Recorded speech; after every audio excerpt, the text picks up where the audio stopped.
So first of all, Ruth, hello and good morning. Thank you so much for joining me today. I think everybody watching probably knows who you are, but just in case, would you mind just stating for the tape your name and where you come from? I'm Ruth Markland and I chair the board of directors of Quilter.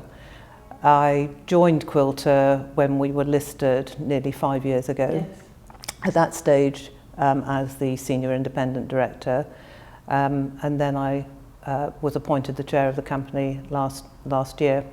And I have to say, this is the most exciting job I've ever done. Really? Yeah. Right, well hold that thought. Yeah. I'm going to want to hear all about that in a moment, but what I'd really like to do is just to start to, how have you got to here? So potted history of your career and how it's wound you up at Quilter.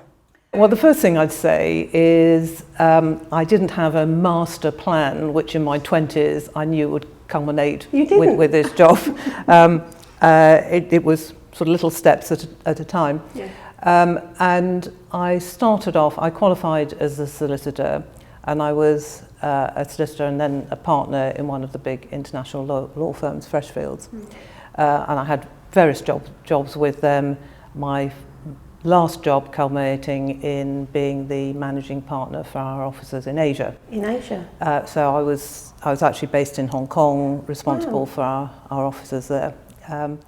And then I had one of these sort of big Damascene moments when I suddenly thought I'd like to do something else in my life when I was about 50. So retired from the partnership, which surprised me and surprised them, and with very little idea really of what I wanted to do. And at the time I was then approached by Standard Chartered Bank or by a headhunter saying, would you be interested in joining the board of Standard Chartered, based here in London, although of course big operations in Asia. And to my delight, I was appointed to the board there, and that started me on a career of doing a number of non-executive roles, culminating in chairing Quilter. So would you say that there are any particular moments or people in that career that have really helped set you on a path, have been a defining moment for you? Oh, definitely. So when I first joined Freshfields, and you have to sort of put the clock back to sort of 50 odd years ago, when there were very few women solicitors. Freshfields didn't really have a policy of recruiting women at all, except to be sort of tea ladies. So for me to want to become a solicitor in Freshfields was quite unusual. There were very few women there. I do remember when I went to be interviewed at Freshfields, I think they were really quite surprised because they weren't used to interviewing people like me.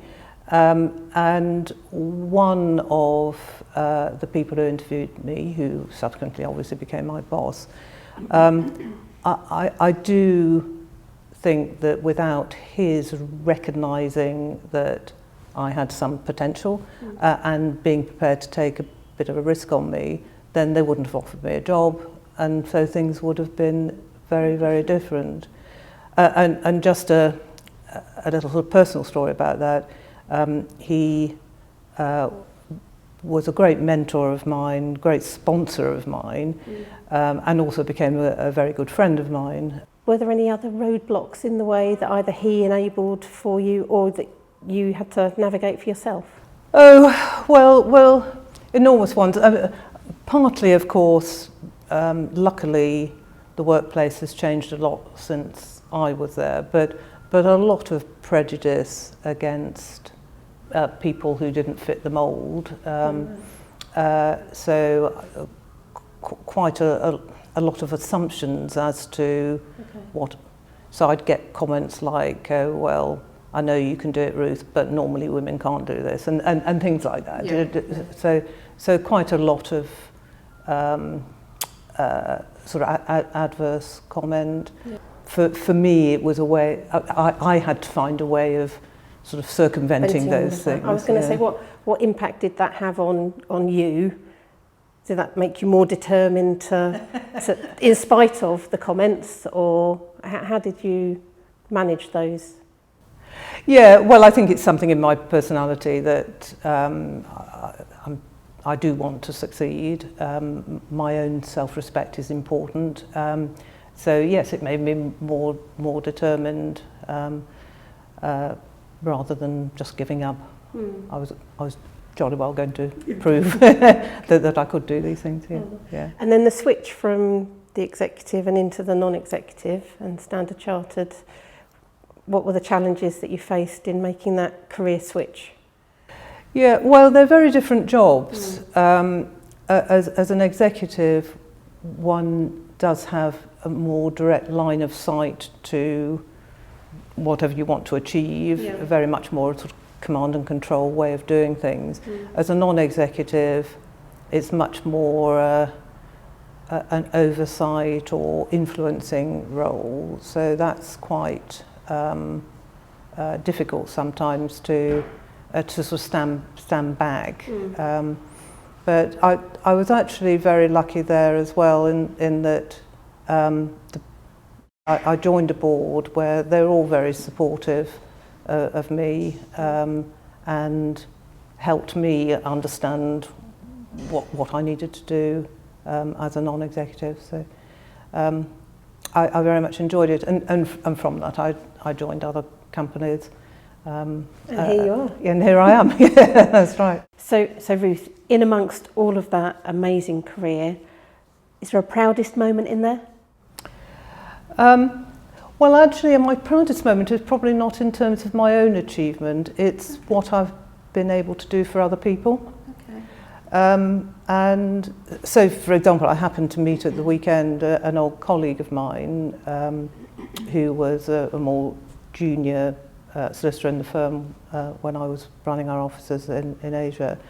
And he's gone on to have a really stellar career. And he said to me, you know, you did inspire me to do these things. And so that's actually what I'm most proud of actually helping other people achieve their potential rather than whatever I've achieved myself. So for everyone listening, I guess it would be really great if there was one piece of advice. Actually, I'll give you two.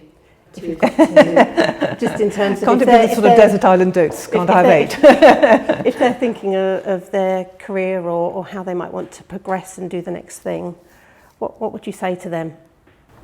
Well, it's probably all under the overarching umbrella of believe in yourself. And then the other thing, and we haven't really talked about it, that the way that you're able to create a network of supporters and friends who can help you, I think that's the other thing that helps everybody believe in themselves. So. And have you got any advice there about how you build that network? What did you do in growing a network? I wasn't terribly focused on, well, these are the people I need to network with. I just naturally made sure that I kept communications open with a number of people. And then you never quite know when one of those will pay dividends. So I'd definitely say cast your net wide and ensure that you build relationships with a number of different people. So making an effort with relationships. Yeah, well, exactly. It's a small world. Exactly. That's right. And you never know when a relationship you have with somebody will pay dividends. So, yeah. That is really, really great advice. Ruth, thank you so much for your time today. I'm sure everyone listening has really got some nuggets to go away and reflect on their career with. Thank you. And good luck to everybody in their career. Thank you.